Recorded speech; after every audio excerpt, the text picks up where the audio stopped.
and you are all very welcome to the UCI Mountain Bike Enduro World Cup and a venue that has secured itself as a modern classic. It's Loudenvielle Peyragudes.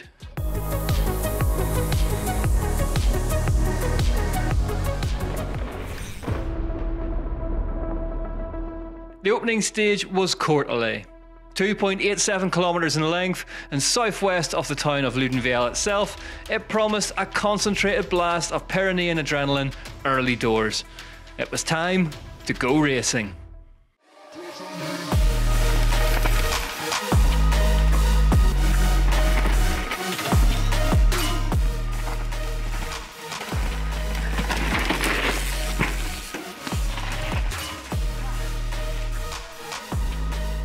It was tough right from the start, with some riders struggling. A bit of a mess at the top. Super tricky, all the roots and rocks are sticking out. Hard one.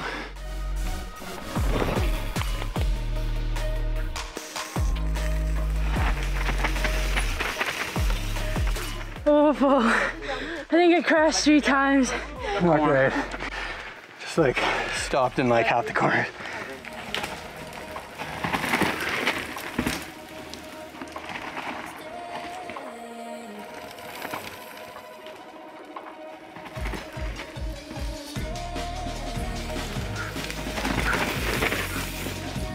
Last year's winner here, Alex Rudeau, was looking fast until this moment.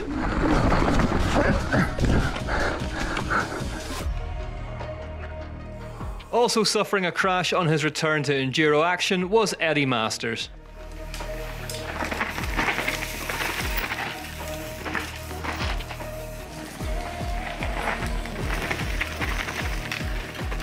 Loudenvielle Peyragudes has traditionally been a happy hunting ground for French riders, and so it would prove right from the off for this season's instalment.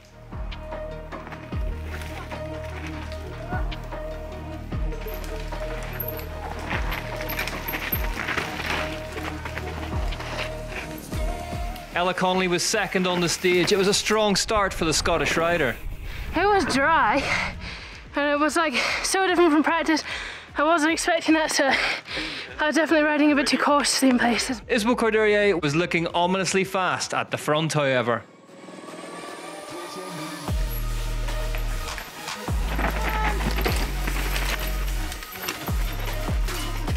I think I'm gonna throw up in my helmet now. So yeah, very brutal.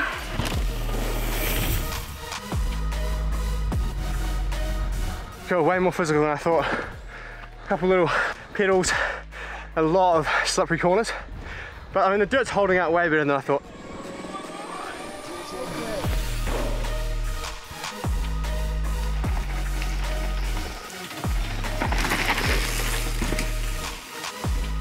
Not clean, but stayed up.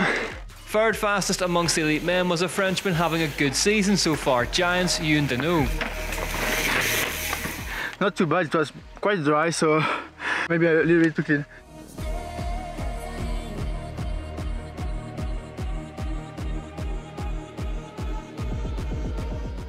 Up ahead of him was Yeti Fox's 2-time champ, Richie Rude.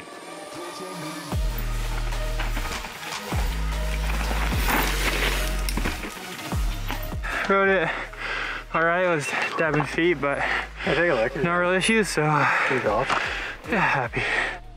The title leader may have lost a handful of stage points, but at least those that he did were going to a non-title rival.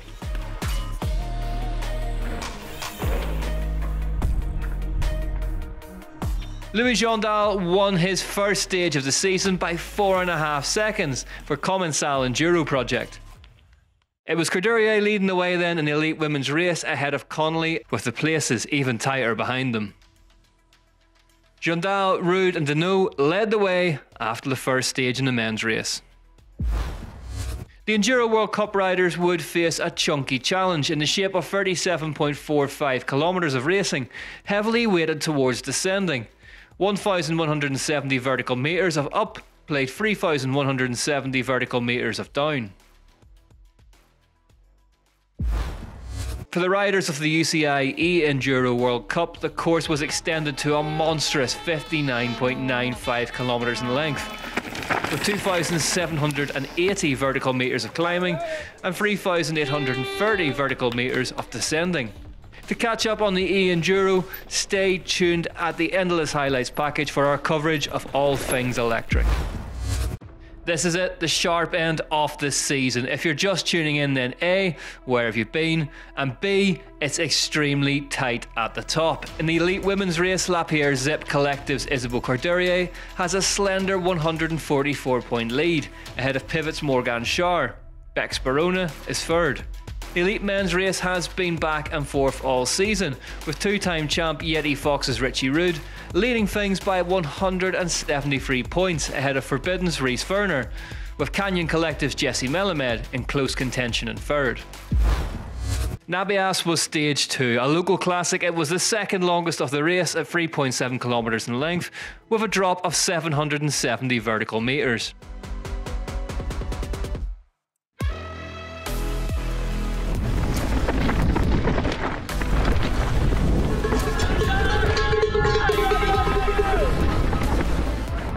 Getting into the flow, try to build on that each stage. We got 3 more. Those Frenchies are fast, boy, especially in France. Trying to hunt them down, but it's no easy feat.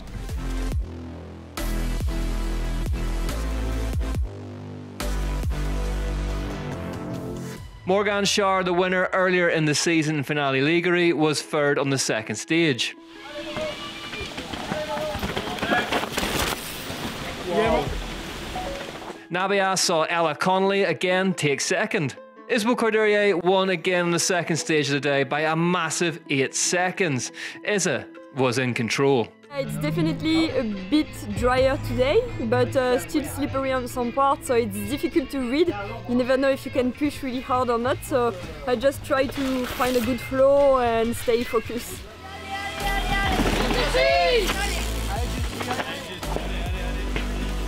I did some racing in the break, but hopefully it wasn't enough because that first stage I guess I tried to take it slow, but I felt like I lacked some intensity. And then it would have been good, but I just had a small crash.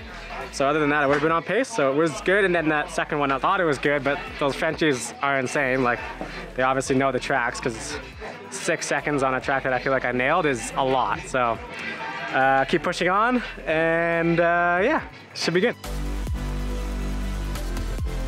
Louis Jondal, the winner of the last stage, was third on the second stage.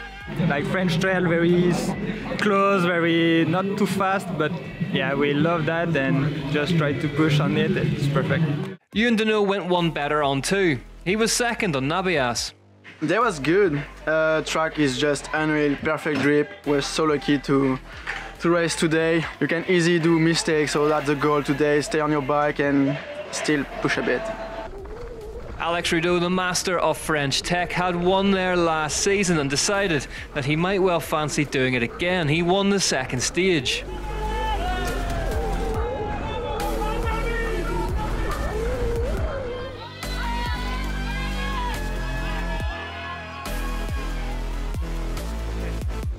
A stage win here on the stage 2, so I'm really happy about that. Now 3 more stages, some long one, a steep and short one, so we will see.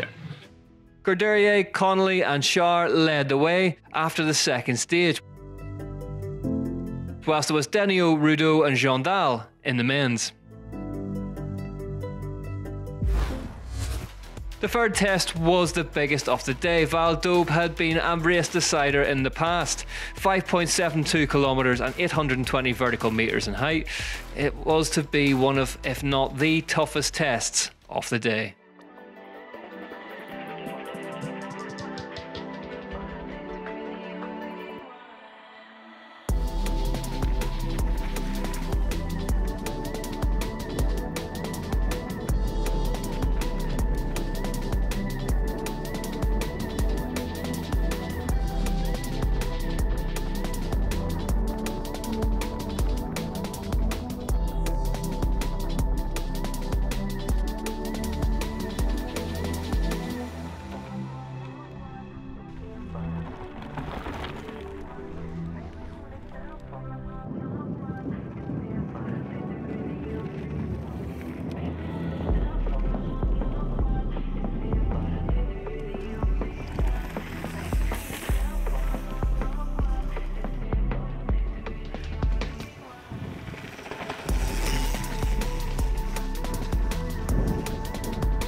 Fresh from her adventures on her downhill bike, Trek Factory Racing's Hattie Harnden was warming up nicely as the ambient temperatures continued to rise.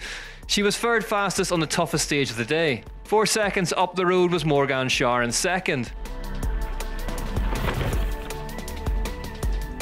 But there was no stopping Isbo Cordelier, who made it a hat-trick of stage wins by clinching a nearly 7-second winning margin on Val d'Aube.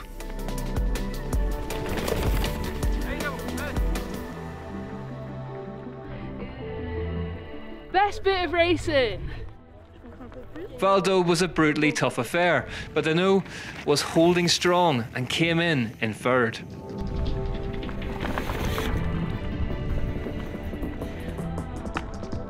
When Alex Rudeau had won here last time out, it had been in the wet. Conditions were much better today, however, and he danced his way to second fastest on Val d'Aube.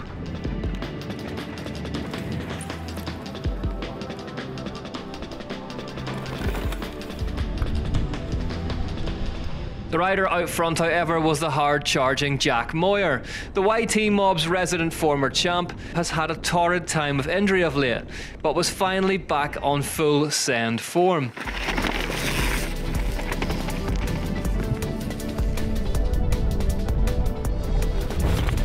Jack took the win on the stage by 2.4 seconds. Alex Rudeau moved into control of the race. Behind him, it was Louis Jondal and Ewan Deneau in close contention. Moyer, Rude and Melamed were 4th, 5th and 6th respectively. Isbo Cordelier was making the race in Loudenvielle Peyragudes hers to lose. Behind her, Connolly led Schär. Scarzy had breathing space between her and the on-the-move Harnden, whilst George Swift was ahead of her compatriot Ray Morrison. The 4th stage was Portico, the shortest of the race at just 1.5 kilometres in length. A high speed off-camber charge through the trees, it brought the racers back to the beautiful town of Loudenvielle and the race village itself.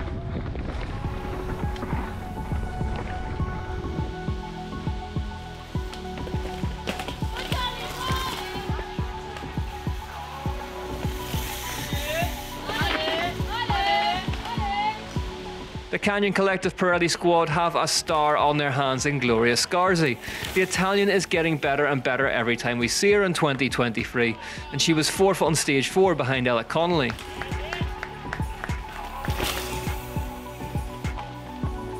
Portico was short, punchy and offered little room for manoeuvre. Morgan Schär found just enough to make it home in second on the stage. But there was no catching the reigning French national champion. Isbo Cordelier went 4 for 4 stage wins.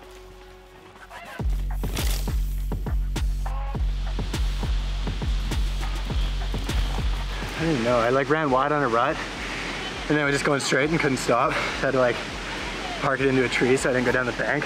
It was hard though. It was for sure the most blown out. It may have been a short stage, but the times at the front of the elite men's race on Portico were unbelievably tight.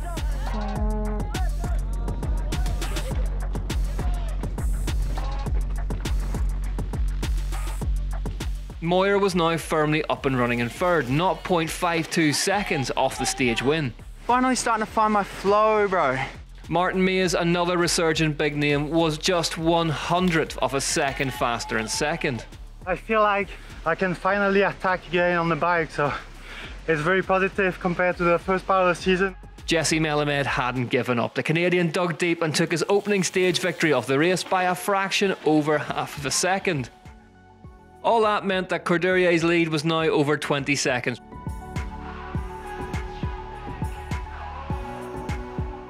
The French trio, who had steadfastly led the elite men's race from the start, Rudeau, Deneau and Jondal, were all of a sudden leapfrogged by one Jack Moyer. Switzerland last season was the big Aussie's last win, and with just one stage to go, he now had a lead of just 0.2 of a second to defend. Rude and Melamed were welded together in 5th and 6th, whilst the third rider of the title racing trio, Rhys Werner, was in 10th. One stage was left to run. Kern. 2.4 kilometres of everything Loudenvielle. The crowd-lined rock gullies roared them on. The last stage of the penultimate race of the year was live, and there were points waiting at the finish line for whomever could get there first.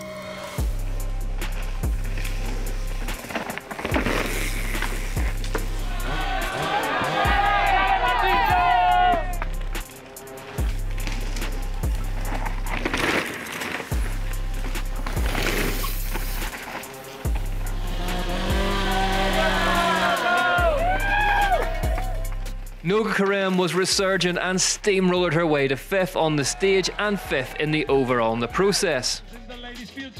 Hattie Harnden had ridden her way into the race from stage 3 onwards with a 9th on Kern, resulting in a more than solid 4th place overall. Championne allemande. And Hattie Harnden takes the lead.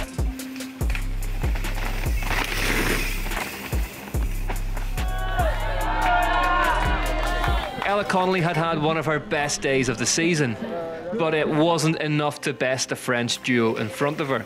She would pick up the last spot on the podium after yet another top 3 ride on the final stage. Good point for the overall. What is going on here? This is Morgan Shaw. Can you believe that, Morgan Shaw? In Canada, I was a bit sad to be second because I was so close to the win, but today Isabeau was just faster than me, so I'm just really happy with second. Isabeau Courdurier was faultless all day long, except when it came to the final stage. Morgan Shaw took the win on the last stage of the day, but Courdurier had won the battle.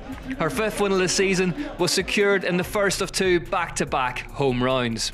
It's been very hard to have this pressure with the 3rd title, like it's a chance for me to try to get it. But yeah, I'm just taking it like as a big thing for me, and I'm just so happy I have the opportunity to try to chase it. So I think I'm just gonna remain stoked and just try my best.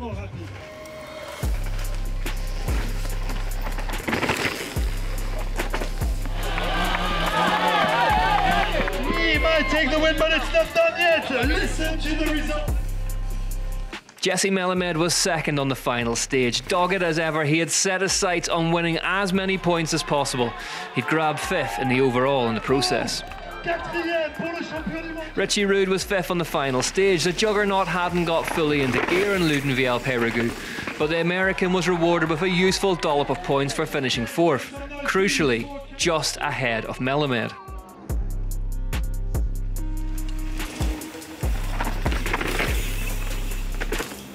Louis Jondal had had a superb day on the stages and was 3rd on the last one, which secured him 3rd in the race.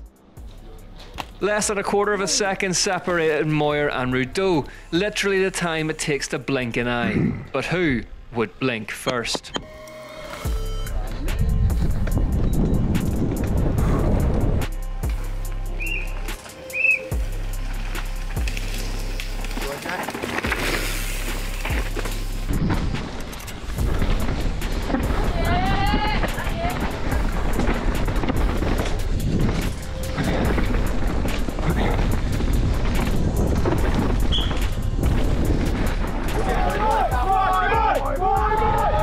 Jack Moyer's dreams of retaking the top step faltered when, whilst in the lead of the bike race, he had an off-track excursion which forced him to return to the stage where he had left it. That bumped him down into 6th at the finish line.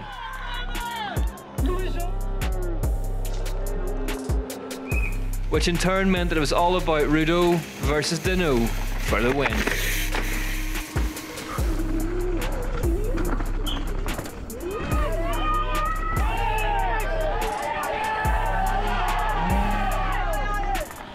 Rudeau put 3.9 seconds into his rival.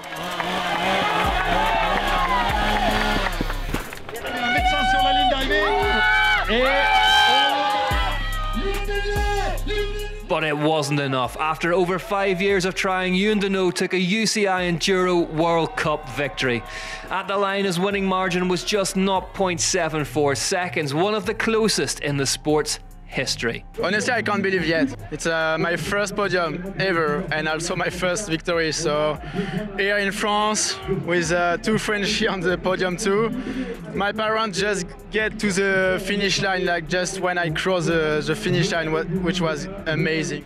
And here is confirmation of the final standings then. Isabeau Courdurier collects win number 5 of the season. She didn't quite sweep the stages, however, with the only other rider to take a win finishing 2nd, Morgan Shaw. Ella Connolly was 3rd ahead of Hattie Harnden, Barbara Wojcik and Noga Karem. Swift won the Battle of the Kiwis with a fantastic 7th place. In the elite men's race, Deneau won ahead of Alex Rudeau and Louis Jondal for an all-French podium. They got in ahead of the big 4, Rude, Melamed, Moyer and Mays. Charlie Murray was 8th in front of Lukasic and Booker, which all means that the overall standings shake out like this. Isabel Cordelia maintains her lead at the top of the tree, with just one round to go ahead of Morgane Schauer by 212 points. Hattie Harnden is 554 points behind, which would indicate an all-French battle royale for the title in Haute-Savoie. In the elite men's race, it is Richie Rude who has control of the overall points leader's jersey by 238 points, but it is now Alex Rudeau who is second, 42 points ahead of Jesse Melamed, leaving the Canadian defending champion with work to do. The team's battle rages on as well, with just a single round left to play. Yeti Fox Factory Race Team maintain their lead ahead of Lapierre Zip Collective and Pivot Factory Racing. In the E-enduro race, it was a rude awakening for the riders who were up against an energy-sapping power stage for the first outing of the day. It was Ryan Gilchrist who drew first blood, taking the Stage 1 win in the men's race, whilst Germany's Ines Thoma did the same in the women's.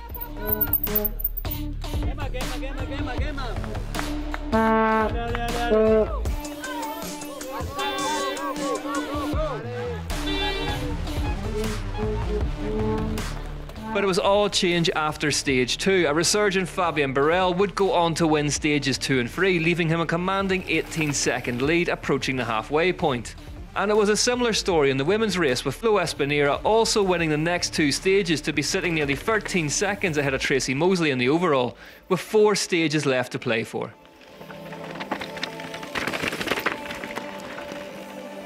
Stage 4 would see E-enduro stars put their skills to the test on another power stage, this time a brutal 300 metre climb that twisted and turned its way around a technical wooded section. It proved challenging for race leader Fabien Barel, finishing 14th on the stage, whilst Ryan Gilchrist took the win. Tracy Mosley took the win in the women's. A win on Stage 5 and a second place on Stage 6 meant that heading into the last stage of the race, the legendary Frenchman Fabien Barel would enjoy a 31-second lead ahead of Alex Marin in second place, with Thiago Ladera just a few seconds back in third. Mosley won again on Stage 6, which left her in control with a 5-second lead heading into the last stage ahead of Flo Espinera. Alex Marin led the men's race, having ridden well in the afternoon. Barel won on Stage 7 by 7.4 seconds to clinch yet another victory. Yeah, well, that was amazing. Obviously, the location was a surprise to me, how good the trails was. Really technical, hard, a lot of precision needed, but also very rooty on some areas. And they got a crazy shape on the power stages that were making the race really complicated. I think everyone gave their best, and absolutely stoked to be able to still compete with the young guys. It was a great day, great weather, really good job from the Orga to actually make the move onto today, and that was brilliant. In the women's race, Espinera took a commanding 6.4 second victory on the final test to seal the win. Oh, it takes a lot of pressure out of me. This is gonna be very good for the overall standing, which is my main goal, of course, and yeah, it feels great. And this is how the championship standings in after the penultimate round of the UCI Enduro World Cup race. How quickly a season flies by, and just like that we are left with the prospect of just one more round of the UCI Enduro World Cup to contest at the UCI Mountain Bike World Series Festival, Haute-Savoie.